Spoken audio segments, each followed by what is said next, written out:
State lawmakers now have less than a month to pass bills. One bill hanging on could decriminalize a handful of psychedelic drugs like magic mushrooms. Becca Habegger explores who is for it, who is against it, and what comes next. My name is Jason Moore Brown. I live in Placer County with my beautiful wife and 5 children. I'm a decorated Army officer and a combat veteran. Brown testified recently in favor of a bill that would decriminalize certain natural hallucinogens. I deployed 3 times in support of the global war on terror from 2000 to 2008, receiving 2 Bronze Star medals for my actions. He says he returned from war with post-traumatic stress disorder and recently sought treatment through the guided use of hallucinogens. As hard as the last 15 years have been on my family and me, I consider myself fortunate.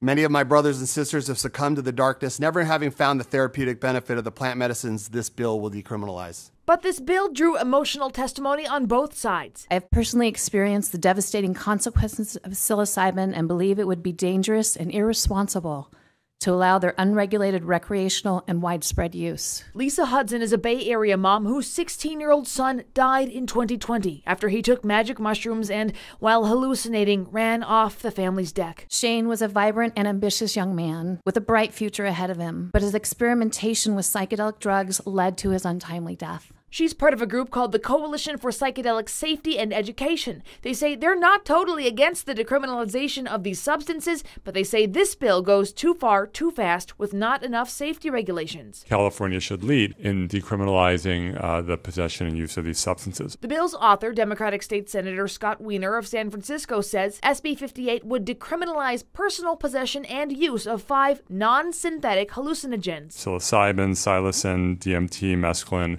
and ibogaine. The bill only applies to people 21 and older, and it also does not decriminalize the sale of these substances. While magic mushrooms are illegal in most of the country, Colorado and Oregon are currently the only states that have fully decriminalized their use, while 4 other states have decriminalized the drug within certain cities, including Oakland and Santa Cruz here in California. Becca Habegger with us now. What happened to the bill in today's hearing? Well, at a hearing of the Assembly Appropriations Committee this morning, members placed this bill, along with more than 100 others, on something called the suspense file.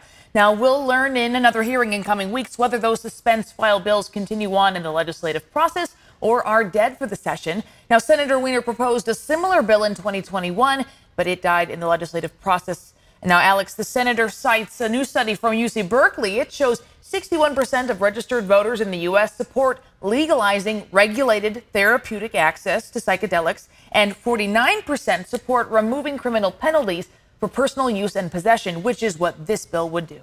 And you know, we'll be following this. All right. Thank you, Becca.